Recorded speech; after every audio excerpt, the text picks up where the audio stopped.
મહાકાળી એજ્યુકેશનમાં આપણું સ્વાગત છે. આપ અમારી ચેનલમાં જોડાઈ રહ્યો એ બદલ ખૂબ ખૂબ અભિનંદન. આવનાર સમયની અંદર સંપૂર્ણ પોલીસ કોન્સ્ટેબલની તૈયારી કરવાના હોય વિડીયોને લાઇક, ચેનલ સબસ્ક્રાઈબ, વિડીયો સાથે જોડાયેલા રહેજો.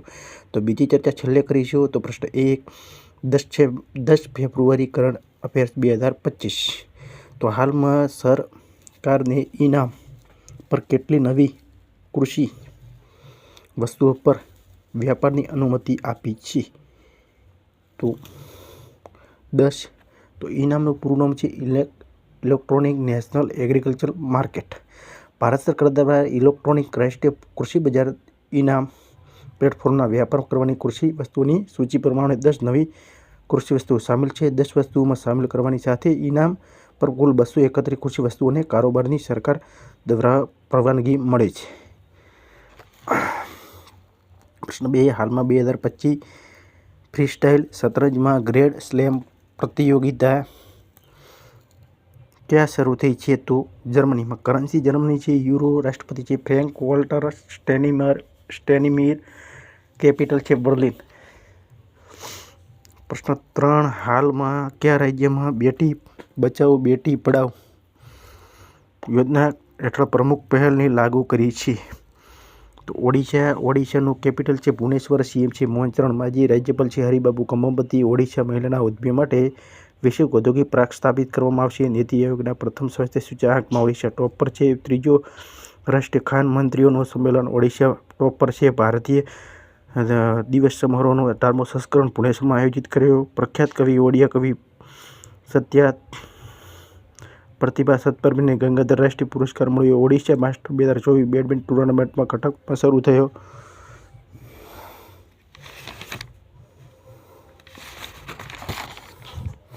ટાટા સ્ટીલ ઓડિશા કલિંગનગરમાં દેશમાં સૌથી મોટો બ્લાસ્ટ ફર્નેસ ચાલુ થયો. બરોબર. પ્રશ્ન 4. હાલમાં વિકસિત ભારત 2047માં પ્રગતિપૂર માર્ગ નીતિ આયોગ કોન્ક્લેવ ક્યાં શરૂ થયું છે? તો ન્યૂ દિલ્હી. પ્રશ્ન 5. હાલમાં 38મો રાષ્ટ્રીય ખેલોનું તરુણદીપ રાયને પુરુષ શિખર તીરંદાજીમાં કયું પદ જીત્યું? તો કાંસ્ય પદક. પ્રશ્ન 6. હાલમાં રાષ્ટ્રીય સફાઈ કર્મચારીઓ આયોગનું કાર્યકાળ કેટલા વર્ષ વધારવામાં આવ્યું છે? તો 3 વર્ષ. પ્રશ્ન 7. હાલમાં વિદેશ મંત્રાલયના કયા દેશમાં કાર્યવાહક ઉચ્ચાયુક્તે એકમાત્ર કર્યું છે? તો બાંગ્લાદેશ. કેપિટલ છે ઢાકા. કરન્સી છે કેપિટલ છે ઢાકા અને કરન્સી છે ટકા અને પીએમ છે મોહમ્મદ યુનુસ ખાન. બાંગ્લાદેશ બીજી વખત સાફ ચેમ્પિયનશિપ ખિતાબ જીત્યો છે. CAFF. ભારતીય વાળા વિદેશી પર્યટકોમાં બાંગ્લાદેશ ટોપ પર છે. વિદેશની બાંગ્લાદેશ ક્રિકેટ બોર્ડના અધ્યક્ષ નજમુલ હસન પાપોને રાજીનામું આપ્યું. સૈયદ રેફાત અહમદ બાંગ્લાદેશના 25મા મુખ્ય ન્યાયાધીશ શપથ ગ્રહણ કર્યા. સંયુક્ત રાષ્ટ્રને માનવ અધિકાર દળ બાંગ્લાદેશને માનવ અધિકાર દુરુપયોગની તપાસ કરશે. બાંગ્લાદેશની અંતરિમ સરકારના પ્રમુખ મોહમ્મદ યુનુસ ખાનને નિયુક્ત કર્યા. ભારત બાંગ્લાદેશના મોગલાવા પોર્ટ ટર્મિનલ પરિધાન અધિકાર પ્રાપ્ત થયો. ભારત બાંગ્લાદેશને નવો વાણિજ્ય દૂતાવાસ ખોલવાની ઘોષણા કરી. બરોબર. પ્રશ્ન 8. હાલમાં રાષ્ટ્રીય આઈપી મૂટ કોર્ટ પ્રતિયોગિતા 2025નું ઉદ્ઘાટન કોણે કર્યું છે? તો પિયુષ ગોયલ. પ્રશ્ન 9. હાલમાં રાષ્ટ્રીય નમૂના સર્વેક્ષણનો 75મી વર્ષગાંઠ ક્યારે મનાવે? 7 ફેબ્રુઆરી. હાલમાં પ્રશ્ન 10. હાલમાં ડિજિટલ ભુગતાન કેટલા પ્રતિશત વધીને 18 કરોડ રૂપિયા થયું છે સુધી પહોંચ્યું? તો 44%. 18,000 કરોડ રૂપિયા. સોરી મિત્રો. પ્રશ્ન 11. હાલમાં કયા રાજ્યને સ્વાસ્થ્ય સેવા માટે વિશ્વ બેંક પાસે 2424 કરોડ રૂપિયાનું ઋણ મળ્યું છે? તો કેરળ. તો કેરળના રાજ્યપાલ છે રાજેન્દ્ર આલકર. કેરળનું કેપિટલ છે તિરુવનંતપુરમ. સીએમ છે પિનરઈ વિજયન. કેરળના મુખ્યમંત્રી કવચ આપદા ચેતવણી પ્રણાલી લોન્ચ કરી. 29મો રાષ્ટ્રીય કેરળ ફિલ્મ મહોત્સવ તિરુવનંતપુરમમાં શરૂ થયો. કેરળ સરકાર નવા ખેડૂતો માટે સેવા કેન્દ્ર આશ્રય શરૂ કર્યો. નહેરુ ટ્રોફીના બોટ રેસમાં 70મો સંસ્કરણ અલ્પુજામાં આયોજિત કરવામાં આવ્યું. કેરળ 2024માં ખાદ્ય સુરક્ષા સૂચકાંકમાં પ્રથમ સ્થાન હાંસલ કર્યું. કેરળ નેગોશિએબલ ઇન્સ્ટ્રુમેન્ટ એક્ટના મામલામાં નિપટવા માટે દેશનો પ્રથમ ડિજિટલ કોર્ટ શરૂ કરશે. પેરિયલ ટાઈગર રિઝર્વ પ્રથમ વીજળી ઉત્પાદન માટે પવન ટર્બાઇન સ્થાપિત કરશે. પ્રશ્ન 12. હાલમાં કયા રાજ્યના મુખ્યમંત્રી રાજીનામું આપ્યું છે? તો મણિપુર કેપિટલ છે ઇમ્ફાલ, સીએમ છે હવે સીએમ બન્યા છે નવા એન બિરેન્દ્રસિંહ છે અને રાજ્યપાલ છે અજય કુમાર ભલ્લા. તો થોડા કેરળ વિશે કરી લઈએ. ડી કૃષ્ણકુમાર મણિપુરના ઉચ્ચ ન્યાયાધીશના મુખ્ય ન્યાયાધીશ નિયુક્ત કર્યા. મણિપુરને નિગોલ ચકોબા ઉત્સવ હર્ષોલ્લાસ મનાવવામાં આવ્યો. મણિપુર એન્ડ્રો ગામને 2024નું સર્વશ્રેષ્ઠ ગામ બન્યું. ભારતના પૂર્વોત્તર મણિપુર ઉગ્રવાદને મુક્ત થવાની ઘોષણા કરી. મણિપુરના નિપુણતાથી નિપટવા માટે વિકાસ અભિયાન શરૂ કર્યું. 9મી મેત્રી ચરમપંથી સંગઠનોમાં ગૃહ મંત્રાલય ગેરકાનૂની ઘોષિત કરવામાં આવ્યું. વાર્ષિક ઉત્સવ મેરા વચોગબા મણિપુરમાં મનાવ્યો અને જસ્ટિસ સિદ્ધાલ મૃદુલ હાઈકોર્ટના મુખ્ય ન્યાયાધીશ બન્યા. પ્રશ્ન 9. પ્રશ્ન 13. હાલમાં પ્રધાનમંત્રી મોદીને એક નવા વાણિજ્ય દૂતાવાસનું ઉદ્ઘાટન કરશે. તો ફ્રાન્સ કેપિટલ છે પેરિસ, કરન્સી છે યુરો, રાષ્ટ્રપતિ છે એમ્યુનુઅલ મેક્રોન. તો ફ્રાન્સ વિશે ચર્ચા કરી લઈએ.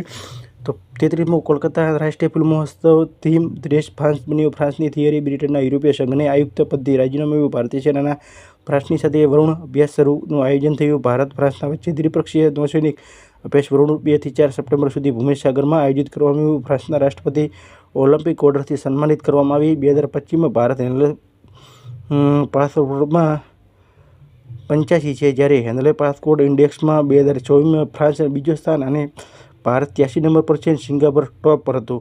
ડિજિટલ પેશ કરવાવાળો પ્રથમ યુરોપીય સંઘ રાષ્ટ્ર ફ્રાન્સ બન્યો છે. ફ્રાન્સને તમિલ અને તિરુવલ્લમની પ્રતિભાનું ઉદ્ઘાટન કર્યું. પ્રશ્ન 14. હાલમાં ભારત 2025માં સંયુક્ત રાષ્ટ્રીય બજેટ $1 મિલિયનનું યોગદાન કરવામાં આવ્યું. તો 37.64. પ્રશ્ન 15. છેલ્લો પ્રશ્ન. હાલમાં કયા રાજ્યની સાહસી પર્વતારોહી નિશા યાદવ આફ્રિકાની મહાદ્વીપના માઉન્ટ કિલિમંજારોની પર્વત શ્રેણીમાં સફર કરી છે? તો છત્તીસગઢ. સીએમ છે વિષ્ણુદેવ. તો કેપિટલ છે રાયપુર. રાજ્યપાલ છે રમન ડેકા. કયા રાજ્યની? તો છત્તીસગઢ આવતું હતું. તો વન પારિસ્થિતિક તંત્ર હરિત સફળ ઘરેલું ઉત્પાદન જોડવા પ્રથમ રાજ્ય છત્તીસગઢ બન્યું. 24મો રાષ્ટ્રીય પ્રવાસી ક્રીડા પ્રતિયોગિતાનું સમાપન રાયપુરમાં થયું.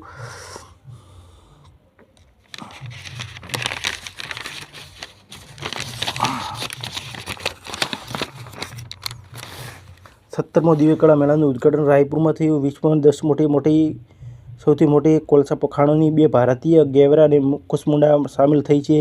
રાયપુરમાં યુવા સમૂહને મિયાવાકી પદ્ધતિને લઘુવન બનાવ્યો. છત્તીસગઢ અવૈધ ધર્માંતરણને રોકવા કાનૂન લાવવામાં આવ્યો. બસવરાજુને છત્તીસગઢના સચિવ નિયુક્ત કરવામાં આવ્યા. હાલમાં આરબીઆઈ રેપો કેટલા પ્રતિશત કટોતી કરી? પ્રશ્ન તમને પૂછેલો હતો કાલે કે હાલમાં આરબીઆઈને રેપો રેટના કેટલા પ્રતિશતની કટોતી કરી છે? 0.25. તો આરબીઆઈની સ્થાપના 1 એપ્રિલ 1935, હેડક્વાર્ટર મુંબઈ. 26માં ગવર્નર સંજય મલ્હોત્રા અને રિઝર્વ બેંક ઓફ ઇન્ડિયા આરબીઆઈનું પૂરું નામ છે. અને હાલમાં પ્રશ્ન તમને પૂછીએ છીએ કે હાલમાં કયા દેશે DeepSeek AI પ્રતિબંધ લગાવ્યો? તો સિંગાપુર, દક્ષિણ કોરિયા કે ઇન્ડોનેશિયા કે એક પણ નહીં? મિત્રો એક ઓપ્શન તો તમારા માટે રાખતા જ નથી, એક પણ નહીં. એટલે તમે 3 જે જવાબ આપવો હોય 3માંથી જ આવે.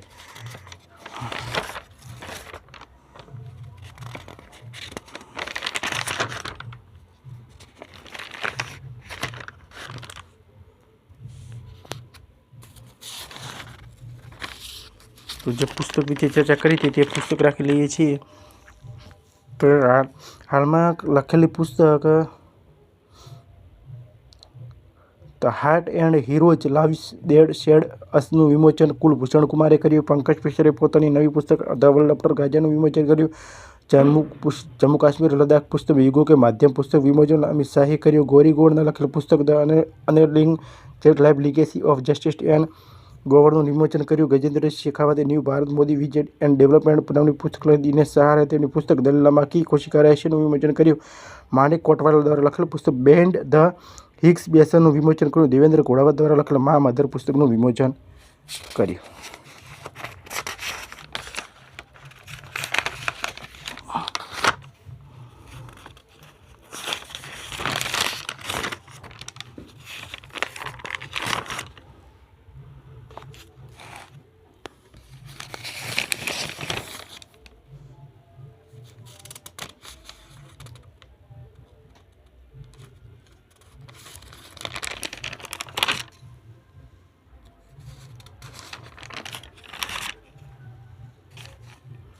તો પ્રશ્ન હવે ચર્ચા કરી લઈએ વિગતમાં કે જ્હોન રેડક્લિફને અમેરિકાના ખુફિયા વિભાગના પ્રમુખ નિયુક્ત કર્યા. માર્ચના એફડીએ હોમિયોપેથિકની ચિકિત્સકોને દવા લખવાની મંજૂરી આપી. અને ICC emerging cricket of the યરનો એવોર્ડ કમિત મેળવી જીત્યો. ચિંતનના વૃક્ષો માટે જીઓટેગ કરવાની પ્રક્રિયા જમ્મુ કાશ્મીરમાં થતી શરૂ થઈ. કર્ણાટક વિદર્ભને હરાવીને 5મી વખત વિજય હજારે ટ્રોફી જીતી.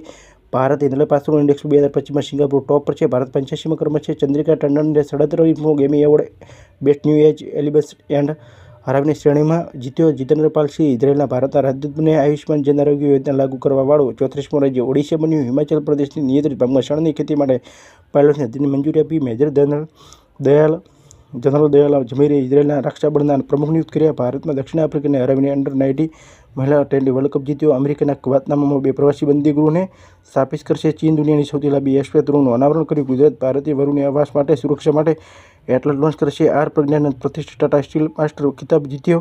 ભારત દુનિયામાં 7મો કોફી ઉત્પાદક છે. ભારતમાં 1 નંબર પર બ્રાઝિલ છે અને કોફીમાં 1 નંબર પર વિશ્વ દુનિયાની અંદર સૌથી વધારે કોફીનું ઉત્પાદન બ્રાઝિલમાં છે અને ભારતમાં સૌથી વધારે કર્ણાટકમાં કોફીનું ઉત્પાદન છે. કેન્દ્ર સરકારે બિઝનેસ ડોક્યુમેન્ટ અને મેનેજમેન્ટ માટે એન્ટિટી લોકર લોન્ચ કરશે. પંકજ મિશ્રાની નવી પુસ્તક ધ વર્લ્ડ ઓફ ગાંજાનું વિમોચન કર્યું. ઉત્તરાખંડ સરકારે કાર્બન ન્યુટ્રલિટી હાંસલ કરવા માટે આઇસલેન્ડ સાથે સમજૂતો કર્યા.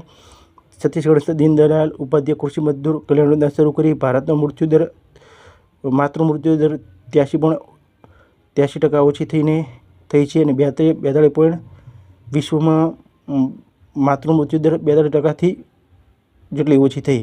એટલે જે ડિલિવરી સમયની માતાના મૃત્યુ પામે છે ને એ માતૃ મૃત્યુ દર અને એ 83% ઓછું થયું ભારતની અંદર. અને વિશ્વની અંદર જે ડિલિવરી વખતે જે મહિલા મૃત્યુ પામે છે તેમાં 42% ઓછી થઈ. તો શિશુ મૃત્યુ દરમાં 79% ઓછી થઈ છે. જે સ્ત્રી સમયે સ્ત્રીને ડિલિવરી સમયે બાળક મૃત્યુ પામતું હોય તે અને વિશ્વમાં 95% ઓછી થઈ છે બાળકના સમયે. ભારતીય સેના પૂર્વ કમાન મુખ્યાલય ફોર્ટ વિલિયમનું નામ બદલીને વિજય દુર્ગ રાખવામાં આવ્યું. સેનાના ઉચ્ચ ઊંચાઈવાળો બાસ આધારિત બંકરની સ્થિતિ કરવા માટે આઈઆઈટી ગુવાહાટી સાથે સમજૂતા કર્યા. ફિફા વર્લ્ડ પાકિસ્તાનના ફૂટબોલ મહાસંઘનાથી સસ્પેન્ડ કરાયું. ઝોમેટોએ પોતાનું નામ બદલીને ઇન્ટરનલ રાખવામાં આવ્યું. ભારત દુનિયામાં 7મો કોફી ઉત્પાદક દેશ બન્યો. બ્રાઝિલ નંબર 1 બચે. સૌથી વધારે કોફીનું ઉત્પાદન કર્ણાટકમાં છે. અને અમેરિકાને હવે અર્જેન્ટિના WHOથી બહાર નીકળવાનો ફેસલો કર્યો અને હાલમાં બાર્ડી ઇવેર બેલ્જિયમ દેશના પ્રધાનમંત્રી રૂપમાં શપથ લીધા છે. ભૂલ કે મિસ્ટેકને કોમેન્ટ કરજો. વિડીયો સારો લાગે તો લાઈક અને ચેનલ સબસ્ક્રાઈબ કરજો. કરંટના વિડીયો બનાવેલા છે તમામ ચેક કરી લેજો. બંધારણના વિડીયો બનાવેલા છે ચેક કરી લેજો. ભારતનું મંત્રીમંડળ પદાધિકારીઓ ગુજરાતનું મંત્રીમંડળ બંનેના અલગથી વિડીયો છે. ST paper solution conductor paper solution બંનેના વિડીયો ચેક કરી લેજો. 6 મહિનાનું કંડક્ટરનું 6 મહિનાનું કરંટ વિડીયો બનાવેલો ચેક કરી લેજો. ડિસેમ્બરનો કરંટનો વિડીયો બનાવેલો છે ચેક કરી લેજો. વાવથરા જિલ્લાનો વિડીયો બનાવેલો છે ચેક કરી લેજો. અમેરિકાની ચૂંટણી તેના વિશે વિડીયો બનાવેલો છે. બંને રતન તાતાનું નિધન થયેલું છે તેમનો વિડીયો બનાવેલો છે. વડાપ્રધાન પૂર્વ મનમોહનસિંહ તેમના વિશે વિડીયો બનાવેલો ચેક કરી લેજો. અને ખાસ કરીને અમેરિકાની ચૂંટણી વિશે પણ વિડીયો છે. વિજ્ઞાન ટેકનોલોજીના વિડીયો બનાવેલા છે ચેક કરી લેજો. બંધારણના વિડીયો બનાવેલા છે તેની અંદર કઈ સાલમાં કયા વર્ષમાં કયો પ્રશ્ન પૂછેલો તેના વિશે પણ માહિતી આપેલી છે. આ સાથે ફરી મળીશું નવા વિડીયો સાથે.